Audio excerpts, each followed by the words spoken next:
அனைவருக்கும் வணக்கம். இது சாரதி லா ஸ்டடீஸ். சாரதி லா ஸ்டடீஸில் கான்ட்ராக்ட் ஆக்ட் 1ல் ப்ளூ பென்சில் ரூல், இது ஒரு டாக்ட்ரைன். அது என்ன ப்ளூ பென்சில் ரூல்? ஏதோ ஒரு விவகாரம் இருக்குது. டாக்ட்ரைன்னாவே பார்த்தீங்கன்னா கொஞ்சம் கூர்ந்து கவனிக்க வேண்டிய விஷயமா பார்க்கணும். அது மட்டும் இல்லாமல் மிக மிக எளிமையான கான்செப்டாக இருக்கும். உங்களுக்கு எல்லாமே தெரிஞ்ச கான்செப்டாக தான் இருக்கும். பெருசாக யோசிக்க வேண்டிய அவசியம் கிடையாது. ஏன் இந்த இடத்துல ப்ளூ பென்சிலை நான் போட்டிருக்கேன் அப்படின்னா, எக்ஸாம் ஹாலில் இதுதான் உங்களுக்கு ஞாபகம் வரும். அதே போல் ப்ளூ பென்சிலில் ஏதோ ஒரு மார்க் பண்ணி வச்சுருக்காங்க, இது ஞாபகம் வரும். ஸோ அப்போ இந்த கான்செப்ட் ஞாபகம் வந்துடும். ஸோ அதன் அடிப்படையில் தான் இதெல்லாம் வரைஞ்சிருக்கு. இது எல்லாம் தான் பார்த்தீங்கன்னா எக்ஸாம்பிளில் உங்களுக்கு நினைவுபடுத்தக்கூடிய ட்ரிக்ஸு எல்லாம் நமக்கு தெரியும். ஆனால் அந்த இடத்துல அப்படியே மைண்ட் ஃப்ரீஸ் ஆகிடும், எதுவுமே தெரியாத மாதிரி தோணும். அதற்கு தான் இந்த உத்திகள், வேறு ஒன்றுமே கிடையாது. ப்ளூ பென்சில் ரூல்னால் என்ன அப்படின்னு பார்க்கறதுக்கு முன்னாடி நம்மளுடைய சாரதி லா ஸ்டடீஸில் ஒரு வாட்ஸ்அப் குரூப் ஒன்று ரன் ஆகிட்டு இருக்கு. இதில் இணையணும்னு ஆசைப்பட்டீங்கன்னா இந்த நம்பருக்கு நீங்கள் வாட்ஸ்அப்பில் டெக்ஸ்ட் மெசேஜ் பண்ணுங்கள், நான் குழுவில் இணைச்சிடுறேன். நேரடி பயிற்சி வகுப்புகளுக்கோ அல்லது உங்களுடைய சந்தேகங்களை தீர்க்கும் வகையிலோ இந்த குழு இருக்கும் நான் நம்புகிறேன். இப்போ நம்ம கான்செப்டுக்குள்ளே போயிடலாம். What is blue pencil rule? சிறுவினாக்களில் கேட்டுக்கிட்டு இருக்காங்க. அது மட்டும் இல்லாமல் இதை எந்த இடத்துல உட்புகுத்தி எழுதணுன்றதை நீங்கள் தான் டிசைட் பண்ணணும். ஏன்னா ஒரு கான்செப்ட் உங்களுக்கு தெரிஞ்சு போச்சு. தெரிஞ்ச கான்செப்டை விட்டுட்டு வர்றது ஒரு நல்ல விஷயம் கிடையாது. இந்த கான்செப்டை பார்த்து முடிச்சதுக்கப்புறமா எந்த இடத்துல உட்புகுத்தி எழுதலான்னு நீங்கள் டிசைட் பண்ணிக்கிங்க. அது உங்களுடைய கையில் விட்டுட்டேன் நான். சரி, ப்ளூ பென்சில் ரூல் என்பது ஒப்பந்த சட்ட கொள்கை ஆகும். ஏதோ ஒரு கான்ட்ராக்ட் கான்செப்டில் வரக்கூடிய ஒரு விஷயமா சொல்லப்படுது. ஒரு ஒப்பந்தத்தில் சட்டவிரோதமான அல்லது செல்லாத விதிகள் இருந்தால், என்ன அருமையாக சொல்லிட்டாங்க பாருங்க. ஒரு கான்ட்ராக்டை மேக் பண்ணுறாங்க. மேக் பண்ணும்போது பார்த்தீங்கன்னா ஏதோ ஒரு சட்டவிரோதமான ஒரு ஆர்டிகல்ஸ் விதிகள் பார்த்தீங்கன்னா அது உள்ளே இருக்குது. அதே போல் செல்லாத விதிகள், இந்த விதிகள்லாம் இருந்துச்சுன்னா அந்த கான்ட்ராக்ட் வாய்டாக மாறிடும். இந்த மாதிரியான ஒரு விதிகளும் அதில் இருக்கும் பட்சத்தில் நீதிமன்றம் செல்லாத பகுதியை மட்டும் நீக்கிவிட்டு அதன் அடிப்படையில் பார்த்தீங்கன்னா சூட் பார்த்தீங்கன்னா ஃபைல் பண்ணுறாங்க. சூட் வாய்டு அப்படின்னு ஒதுக்கி விட முடியுமா? ஏன்னா அந்த இடத்துல பெரிய இழப்பு ஏற்பட்டிருக்கு. யாரோ ஒரு நபருக்கு இழப்பு ஏற்பட்டிருக்கு. அந்த இழப்பை சரி செய்ய வேண்டிய கடமை ஸ்டேட்டுக்கு இருக்குது. அந்த ஸ்டேட்டுடைய மிக முக்கியமான பணி தான் ஆனரபிள் நீதிமன்றங்கள் செய்து கொண்டிருக்கிறது. அதன் அடிப்படையில் வந்தது தான் இந்த ப்ளூ பென்சில் ரூல். செல்லாத பகுதியை மட்டும் நீக்கிவிட்டு மீதமுள்ள சட்டப்படியான பகுதியை மட்டும் செயல்படுத்தி கொள்ள முடியும். புரிஞ்சிச்சா உங்களுக்கு? இதுதான் பார்த்தீங்கன்னா கான்ட்ராக்ட். ஒரு முழு கான்ட்ராக்ட் இருக்கு. இது நடுவில் சட்டவிரோதமான ஒரே ஒரு லைன் வந்துடுச்சு. இந்த ஒரு சட்டவிரோதமான லைன் வந்துட்டதுனால இந்த ஓல் கான்ட்ராக்டும் வாய்டா அப்படின்னு கேட்டிங்கன்னா கிடையாது. யார் சொல்றது? ப்ளூ பென்சில் ரூல் சொல்லுது.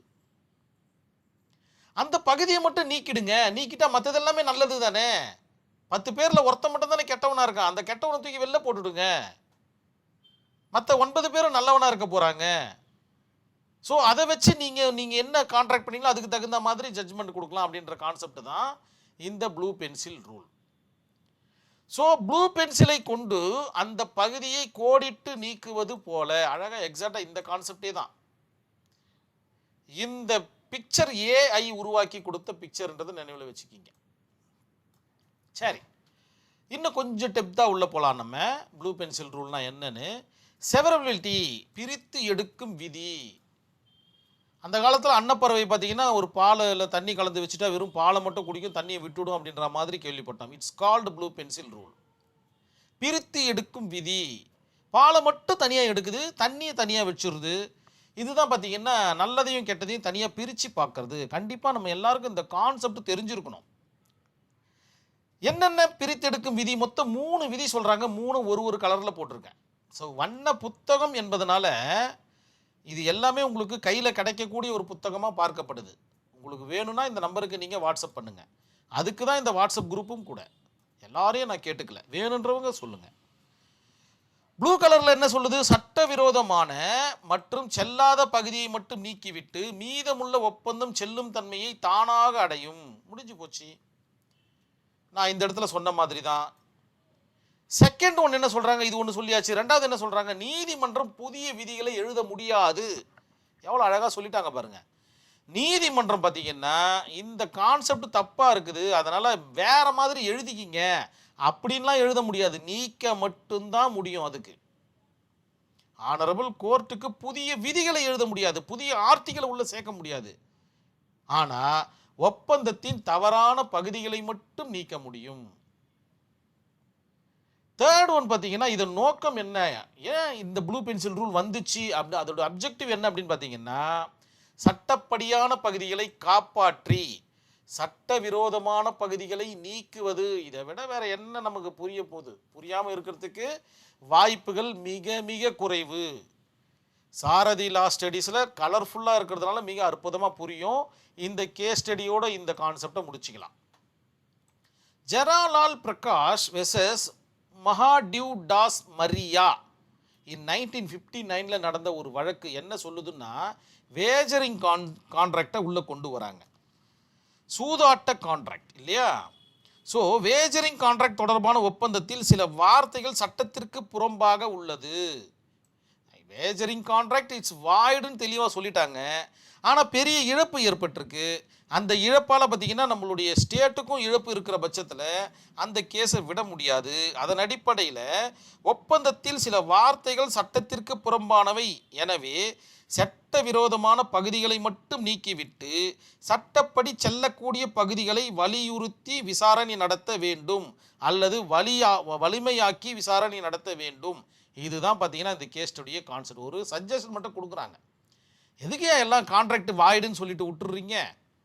ஸோ வாய்டு கான்ட்ராக்ட்லேயும் நீங்கள் எழுதலாம், வேலிடு கான்ட்ராக்ட்லேயும் இதை எழுதலாம். ஏன்னா வேலிடு கான்ட்ராக்டோடைய ஆப்போசிட்டு வாய்டு கான்ட்ராக்டு. ஸோ அப்போ அந்த மாதிரி நேரத்தில் இந்த ப்ளூ பென்சில் ரூலை உட்புகுத்தி எழுதுறதுக்கு நீங்கள் முற்படலாம். ஃப்ரீ கன்சென்ட் கான்செப்ட்லேயும் எழுதலாம், வாய்டபுள்லையும் எழுதலாம். ஸோ இந்த மாதிரி எந்த இடத்துல உட்புகுத்தி எழுதணுன்றதை நீங்கள் இன்னதையெல்லாம் டிசைட் பண்ணி வச்சுட்ருக்கணும். கண்டிப்பாக இந்த ப்ளூ பென்சில் ரூல் உங்களுக்கு புரிஞ்சிருக்கும் நான் நம்புகிறேன். நன்றி, வணக்கம்.